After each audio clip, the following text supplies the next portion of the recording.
대한민국 독서대전 내에 있는 전국 독서동아리 한마당에서 여러분들을 만나 뵙기로 했던 최준영입니다.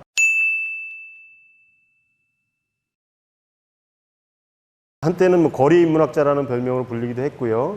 그리고 작가라는 이름으로 불리기도 했지만 지금은 주로 작은 도서관 책꽂이 대표로 불리고 있습니다. 제가 의식적으로 그렇게 또 저 자신을 소개하고 있고요. 제가 책꽂이라고 하는 것을 만들어서 이제 작은 도서관 그리고 온라인, 오프라인을 통해서 다양한 독서 동아리 활동을 하고 있거든요. 그것을 좀 더 활성화시켜야 되겠다라는 생각에서 거리 문학자도 좋고 작가도 좋지만 책꽂이 대표 최준영이라는 이름으로 불리길 바라고 있습니다. 책꽂이 궁금하시죠? 뭐 고집이라는 용어가 그렇게 썩 좋은 뉘앙스의 언어는 아닙니다만은 저는 부득이 그 고집이라는 단어와 책을 섞어서 책고집이라는 이름으로 독서 동아리 활동을 하고 있습니다. 쉽게 풀어보면 뭐 말 그대로 이제 고집스럽게 책을 읽자 이런 취지 정도 될까요? 사실은 대부분의 사람들이 책에 대한 선호가 있고 책을 읽고 싶다라는 의지가 있지만 사실은 바쁜 사회생활을 하다 보면 이 일 저 일 하다가 책을 읽어야 되겠다는 생각이 약간 수그러들거나 또는 뒷전으로 밀리는 그런 경우들이 있어요. 그런 경우들을 워낙 많이 봐서 안타까운 마음에 책을 읽는 것도 좀 고집스럽게 할 필요가 있지 않겠나라는 생각이 들어서 책고집이라는 이름을 붙여봤고 또 제 책의 제목으로도 활용을 했었습니다. 제가 최준영의 책고집이라는 책을 낸 지가 벌써 6년이 지났네요. 그러니까 그때부터 제가 책고집이라는 이름의 독서 동아리를 해왔다고 볼 수 있는데요. 처음에는 도서관에서 진행하는 기류의 인문학이라고 하는 인문학 강좌 프로그램이 계기가 됐습니다. 보통 인문학 강좌를 하면 짧게는 4주, 길게는 한 8주 정도 강의를 하는데요. 제가 워낙 말이 많고 다양한 분야의 얘기를 하려고 하는 의지가 강하다 보니까 강의를 한번 시작하면 4주 혹은 8주를 강의를 했는데도 불구하고 좀 다 하지 못했다라는 아쉬움을 갖게 되고요. 역시 제 강의를 듣는 분들도 좀 더 해줬으면 좋겠습니다라는 바람을 표현하시는 경우들이 있거든요.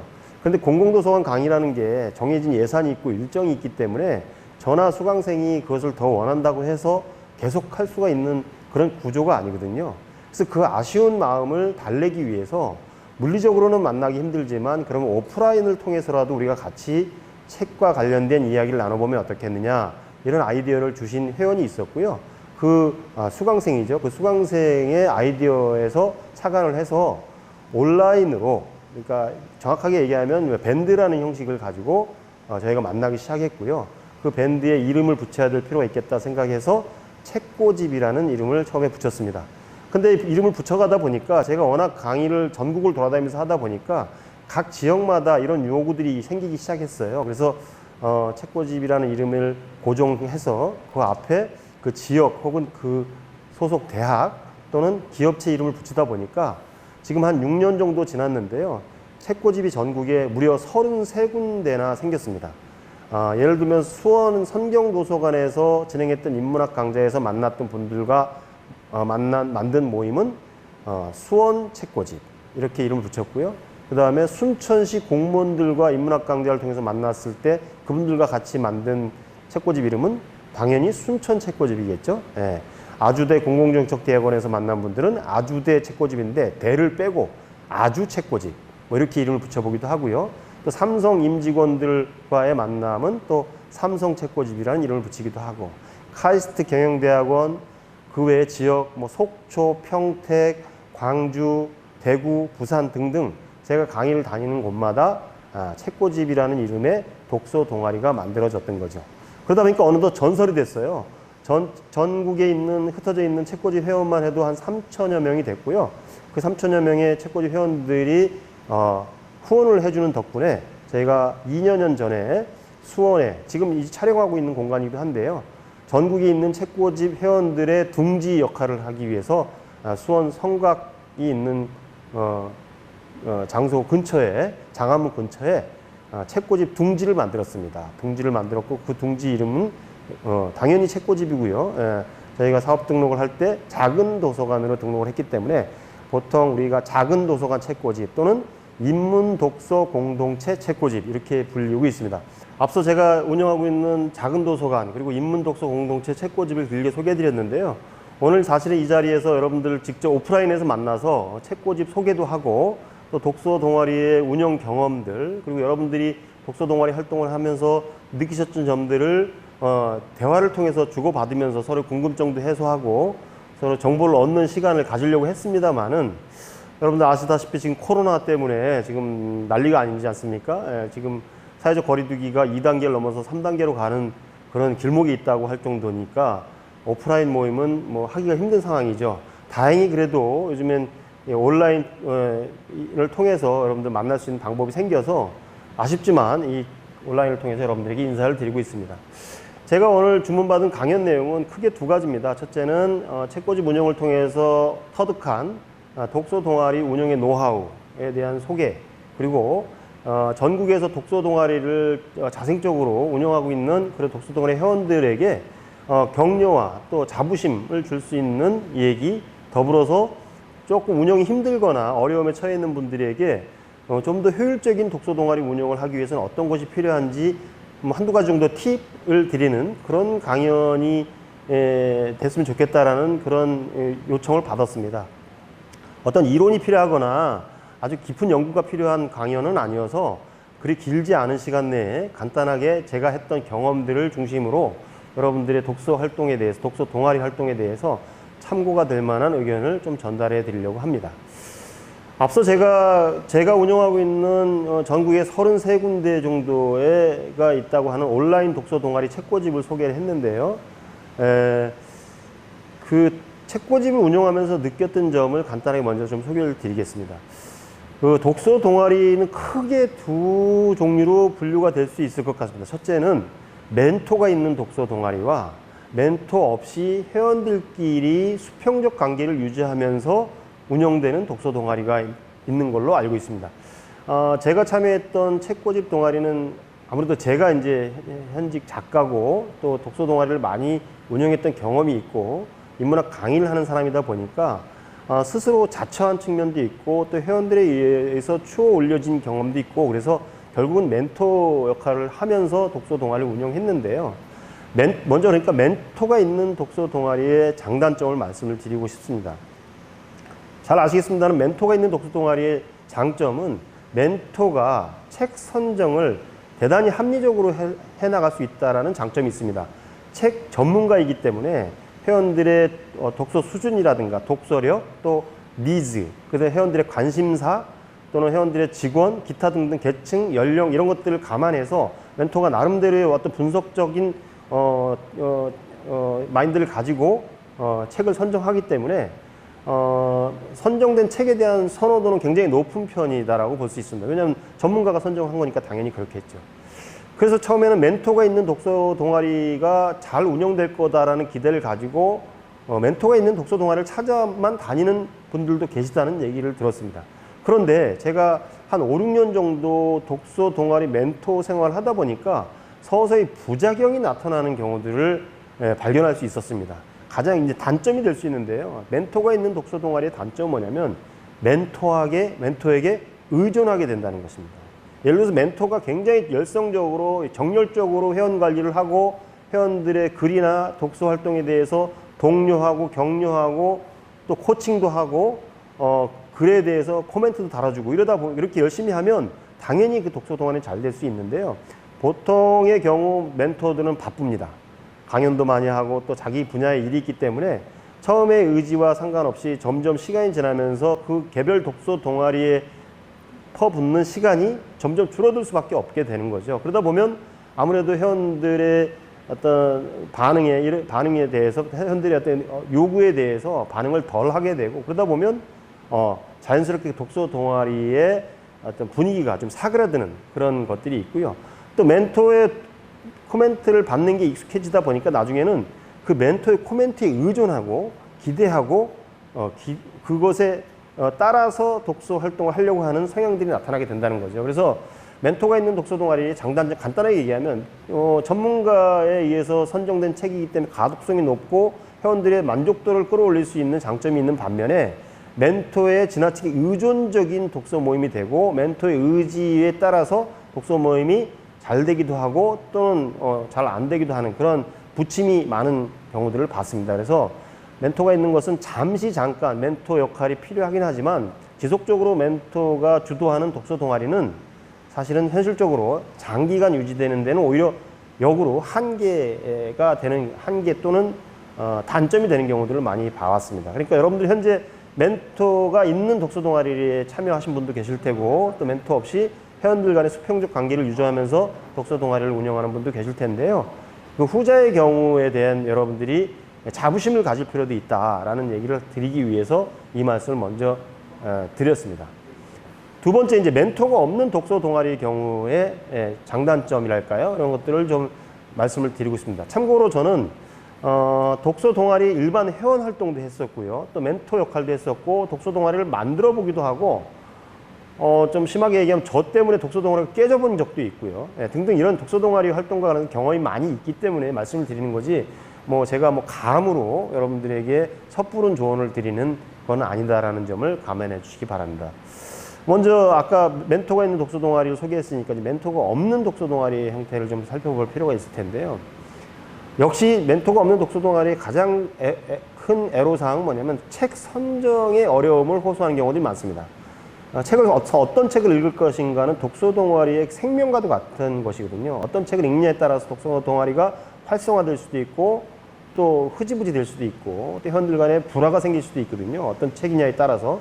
그래서 책 선정이 가장 중요한 거라고 볼 수 있는데 멘토가 없다 보니까 회원들 간에 이제 책을 선정할 때 지나치게 특정인 멘토가 아닌데도 불구하고 좀 목소리가 큰 사람이라든가 또는 회원들 간에 조금 오피니언 리더 역할을 하는 분 이런 분들이 좀 주도가 돼서 책을 일방적으로 선정하는 경우가 있고 회원들이 의사를 물어보지도 않고 이런 경우에 회원들이 의기소침해지죠. 나는 저 책에 관심 없는데 왜 제 책을 읽어야 되지? 왜 저 사람이 권한 책을 내가 굳이 읽어야 되지? 하고 불만을 갖게 되고 그러다 보면 참석률이 떨어지기도 하고 또는 참석은 하되 책을 채 읽지 않고 오는 경우도 생길 수 있고 그렇습니다. 그래서 또 어떤 경우는 보면 특정인의 입김에 의해서 주로 고전 읽기만을 고집하는 그런 독서 동아리도 있습니다. 고전 좋죠. 고전은 당연히 읽어야 될 것이고 세월의 풍파를 이겨낸 책이니까 우리가 인생을 살면서 반드시 한 번쯤 읽어봐야 될 책이라는 건 누구나 아는 사실인데 독서 동아리가 지나치게 고전 읽기 모임으로 가는 순간 사실은 고전이라고 하는 것은 여러분들 아시다시피 딱딱하고 어렵고 두껍고 힘들지 않습니까? 현실성이 좀 떨어지는 것 같고 그러다 보니까 고전의 의미를 충분히 이해하고서 도전하는 것과 아직 이해가 부족한 상태에서 무턱대고 책을 읽으려고 마음 먹었는데 오히려 너무 어려운 책을 읽어야 된다는 의무감, 부담감, 책임감 때문에 오히려 책 읽기의 재미나 이런 것들을 채 느껴보지도 못하고 도망가 버리게 되는 그런 안타까운 경우를 볼 수도 있거든요. 마크 트웨인의 고전에 대한 정의가 참 재미있습니다. 누구나 읽어야 된다고 생각하지만 아무도 읽지 않는 책을 고전이라고 한다 그러죠. 그만큼 고전 읽기는 쉽지 않은 영역이기 때문에 독서 동아리가 최소한 1년 내지 2년 정도 충분히 활동을 하고 나서 회원들 간에 충분히 의견 교환을 해서 이제는 우리가 좀 고전에 도전해 볼 때가 됐다라는 합의가 이루어진 이후에 읽기를 시작하는 것이 좋고요. 아니면 아예 독서 동아리를 처음에 만들 때부터 우리는 고전 읽기 모임이다 라는 걸 천명하고 그렇게 어떤 천명된 어떤 중요한 이슈들을 중심으로 사람들이 모였을 때는 고전 읽기가 가능할 수 있겠죠. 그러나 자연스럽게 동네에서 티타임을 갖다가 또는 자연스러운 자녀 교육 얘기를 하다가 또 우리 세상살이에 대해서 한 근심도 나누고 기대도 나누고 그러다 보니까 그럼 우리 이런 얘기들을 한번 책 읽기를 통해서 해볼까? 라고 이렇게 자연발생적으로 생긴 독서 모임에서 지나치게 목적주의적 독서를 하는 것은 위험할 수 있다. 이게 제가 이제 멘토가 없는 일반 독서 동아리의 어떤 문제점 중에 하나로 봤던 점입니다. 두 번째는 뭐냐면 멘토가 없는 독서 동아리들 경우에는 회원들 간의 책에 대한 수용도 이해도가 차이가 많이 날 수밖에 없습니다. 어떤 분은 지속적으로 책을 읽었던 분이기 때문에 그 책에 대한 이해도가 굉장히 높고 반면에 어떤 분은 책 읽기를 이제 막 시작했기 때문에 그렇게 어렵지 않은 책인데도 불구하고 그 책에 대한 이해도가 좀 떨어질 수도 있거든요. 이럴 때 독서 동아리 내에서 서로 간의 회원들 간의 의견을 어떻게 나눌 건지에 대해서 익숙하지 않아서 깨지는 경우들을 많이 봤습니다. 이를테면 좀 젠치한다 그러죠. 좀 잘난 체한 사람, 말 많이 하는 사람 중심으로 운영되는 독서 모임에 가서 의기소침해져서 오히려 빠지는 사람들도 봤거든요. 그래서 이럴 때는 그 독서 동아리 애초에 취지가 뭔지에 대해서 다시 한번 근본적으로 한번 생각을 해보고 모임을 가질 필요가 있겠다라는 생각을 해봅니다. 독서 동아리 모임은 내가 많이 안다는 것을 드러내고 잘난 체 하기 위해서 가는 것도 아니고 내가 너무 부족하기 때문에 일방적으로 무조건 배워야 된다 또는 지나치게 겸손한 자세로만 갖고 참여해서도 안 되는 공간이라고 생각합니다. 독서 동아리 활동은 에서 중요한 것은 책은 단지 매개일 뿐이지 책 자체가 목적일 수는 없는 겁니다. 그러니까 책을 매개로 이웃 간에 동료들 간에 친구들 간에 서로 사는 얘기를 하는 그런 공동체가 되고 이웃이 되고 그런 모듬이 되어야 되는데 지나치게 책의 목적을 두고 또 오로지 책 읽기에 집중하다 보면 자칫 회원들 간의 상호 어떤 이해 부족이라든가 어떤 서로 간의 어떤 그 심리적 갈등 이런 것들을 만들어내기도 한다는 거죠. 그래서 제가 그 멘토가 있지 않은 자생적으로 생겼고 이렇게 여러분들처럼 편안하게 모여서 책 읽기 활동을 하는 분들에게 염려 드러나는 일 중에서 두 번째 이유가 바로 회원 서로 간에 이해 폭을 넓히는 그런 모임을 가질 필요가 있다. 팁을 하나 드리자면요. 책을 읽으면 반드시 그 책에 대해서 토론해야 된다는 강박증을 내려놓을 필요가 있습니다. 토론이라는 건요. 어떤 그 주제에 대해 정보를 충분히 가지고 있는 사람들끼리 하는 것이 토론입니다.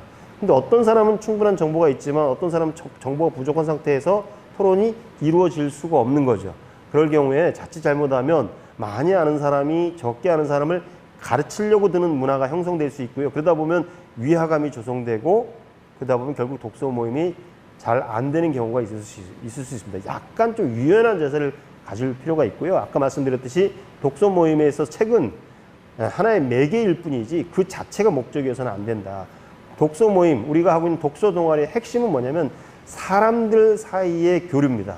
사람이 사람을 만나는데 책을 매개로 만나는 것이 독서 모임이지 사람이 책을 목적으로 만나는 것은 아니다라는 것을 염두에 둘 필요가 있겠다는 생각이 듭니다. 뭐 비슷한 얘기입니다만은 지금까지 말씀드렸던 것을 정리하자면 독서 동아리는 책을 통해서 사람과 사람이 소통하는 공간이자 모임입니다. 그리고 또 그런 모임들을 통해서 우리가 이 시대, 동시대를 살아가는 이웃으로서 공동체 일원으로서 서로에게 좀 더 다가갈 수 있는 계기를 만들어주는 것이 독서 모임이기 때문에 지나친 목적의식에 경도되는 모임은 좀 지양했으면 좋겠다 하는 게 제 바람입니다. 그 다음에 이제 지금까지 제가 멘토가 있는 독서 동아리와 멘토가 있지 않은 일반 독서 동아리의 장단점들을 간단하게 정리를 했는데요. 제가 원고 없이 쭉 얘기를 하다 보니까 좀 다소 두서가 없는 그런 얘기가 될 수 있었겠다는 생각이 들긴 합니다만은 편집의 힘을 믿습니다, 저는. 그래서 잘 편집해 주시면은 제가 하는 얘기의 취지는 좀 살려줄 수 있지 않을까라는 생각이 들고요. 그 다음에 이것은 멘토가 있냐 없냐 상관없이 독서 동아리를 좀 장기간 하는 분들이 공통적으로 갖는 궁금증에 대한 얘기를 좀 하고 싶은데요. 어떤 분이 제 주변에 그런 분이 있어요.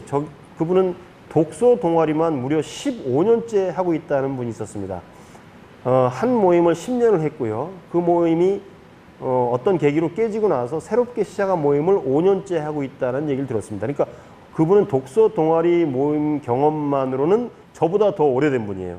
제가 한 10년 정도 했으니까요. 저보다 더 긴 시간 동안 독서 동아리 활동을 한 분인데 그분이 저한테 툭 던지다시피 식사하는 자리에서 했던 얘기가 여지껏 제 머릿속에 맴돌고 있습니다. 저도 그것을 화두로 독서 동아리에 대해서 늘 고민하거든요. 그분이 독서 동아리 활동을 15년 했던 분의 얘기가 이겁니다. 내가 그동안 뭘 했던 거죠? 왜 나는 독서 동아리를 15년 동안 했는데 아무런 변화도 일어나지 않고 더 나아진 삶을 살고 있다고 믿어지지 않는 거죠? 이런 질문을 하더라고요. 사실은 툭 던지듯 한 질문이셔서 제가 굳이 대답할 필요가 없었기 때문에 그 자리는 대답하지 않고 피해버렸습니다만은 몸은 피했는데 그 질문으로부터 저는 계속 속박된 느낌이었고 제 자신에게 화두가 돼서 그것들 굉장히 오랜 기간 동안 고민했던 경험이 있습니다. 그리고 제 나름대로 찾아낸 답이 있습니다. 독서 동아리를 함에도 불구하고 오랫동안 했는데 다시 말해서 지속적으로 책을 읽었는데도 불구하고 왜 나한테는 남는 게 없을까? 나는 왜 내 삶은 변화된 것 같은 느낌이 들지 않는가? 이런 의문을 갖는 분에게 제가 드리고 싶은 말씀은 이것입니다. 독서를 왜 했냐고 제가 다시 한번 여쭙고 싶고요. 그분의 대답 여부와 상관없이 저는 독서의 목적에 대해서 우리가 다시 한번 사색을 해볼 필요가 있겠다라는 생각이 듭니다.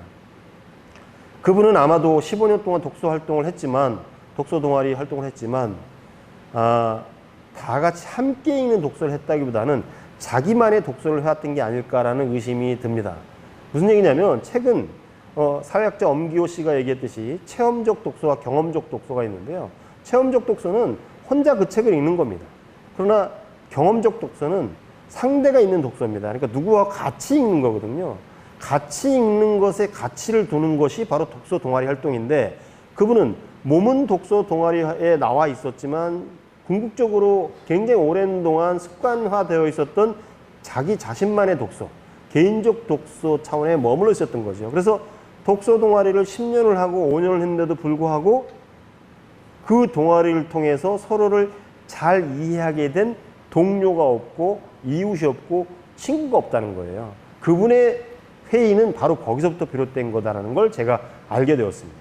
다시 말해서 아까 말씀드렸듯이, 서두에 제가 말씀드렸듯이 독서 동아리는 책을 읽는다는 것은 책이 자체가 목적이 아니라 책을 매개로 사람과 사람이 소통하고 교류하기 위해서 독서 동아리를 하는 것인데, 그분은 독서 동아리를 했다고는 하지만 여전히 마음을 닫은 채, 오픈마인드가 되지 않은 채, 회원이나 동료들과 의견을 나누고 마음을 나누지 않은 채 체험적 독서에 머물렀다는 거죠. 그런 경우는 형식상으로는 독서 동아리 활동이라고 할 수 있지만 내용적으로는 온전한 독서 동아리 활동을 했다라고 볼 수 없는 겁니다.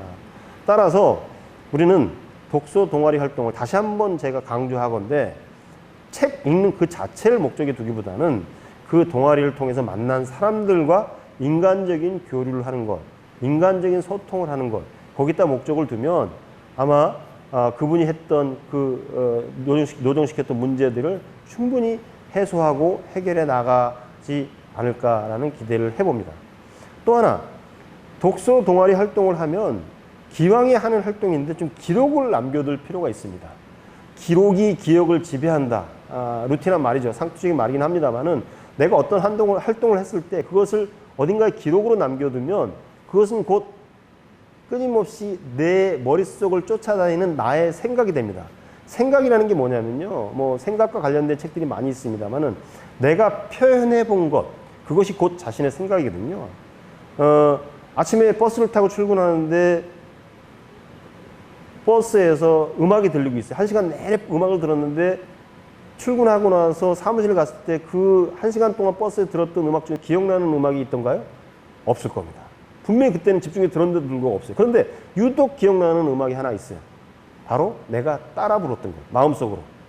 저 노래 나 아는데 하고 잠깐 한 구절이라도 따라 불렀던 그 노래는 사무실에 도착해서도 다른 일을 하면서도 심지어는 밥을 먹으면서도 나도 모르게 흥얼거리게 돼 있어요.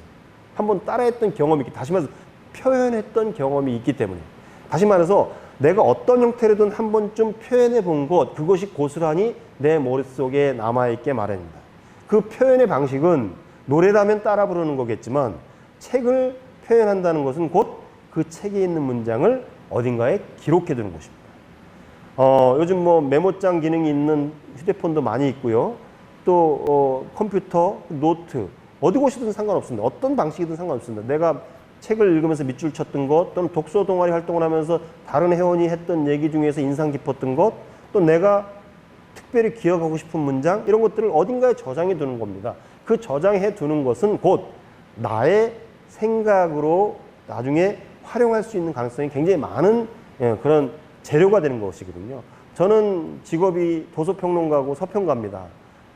무수히 많은 북 리뷰를 하고 책 칼럼을 씁니다.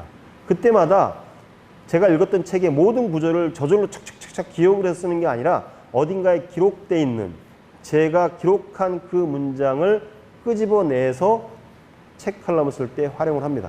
제가 도서평론가가 되고 서평가가 될 수 있었던 근본적인 힘은 바로 기록의 힘이었습니다. 책을 눈으로만 읽고 마는 것이 아니라 어딘가에 그 책 속의 문장을 기록해두고 또 책을 읽고 느낀 단상을 기록해뒀던 것이죠. 그래서 오늘 얘기의 결론이라 할까요? 여러분들 전국에 계신 독서 동아리 여러분, 제가 늘 강조하는 게 있습니다. 책을 읽을 때 눈으로만 읽지 말고 모든 감각을 동원해서 읽어라. 그래서 결론은 뭐냐면 제가 쓰는 표어입니다. 독서는 쓰기로 완성된다. 말을 좀 바꿔볼까요? 독서의 완성은 쓰기다. 독서는 단순히 눈으로 책을 읽는 것이 아니라 눈으로 읽고 손으로 쓰는 것으로 완성된다는 겁니다. 여러분, 제가 오늘 책 읽는 사회 문화재단에서 받은 선물이 있는데요. 독서 동아리를 말하다, 독서 동아리가 쓰다, 이런 문집이 있어요. 독서 동아리를 오래 한 곳을 가보면 항상 그 독서 동아리가 만들어낸 문집들이 있습니다. 이 문집이 거창한 것도 아니고요. 뭐 비매품이기 때문에 뭐 베스트셀러가 될 리도 없을 겁니다만은, 그럼에도 불구하고 내가 어딘가 기록했던 문장들이 고스란히 담겨서 책으로 나오는 거, 굉장히 뿌듯한 경험 아니겠습니까? 이렇게 무언가 기록을 해뒀을 때 이 기록을 다시 한번 나누는 재미가 있고요.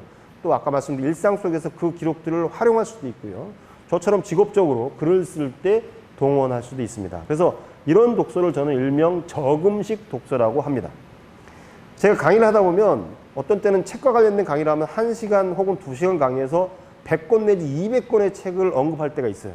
무수히 많은 책을 언급하는데 단순히 책 제목과 저자를 언급한 게 아니라 책 속에 있는 문장들을 줄줄줄줄 외워서 제가 언급을 합니다.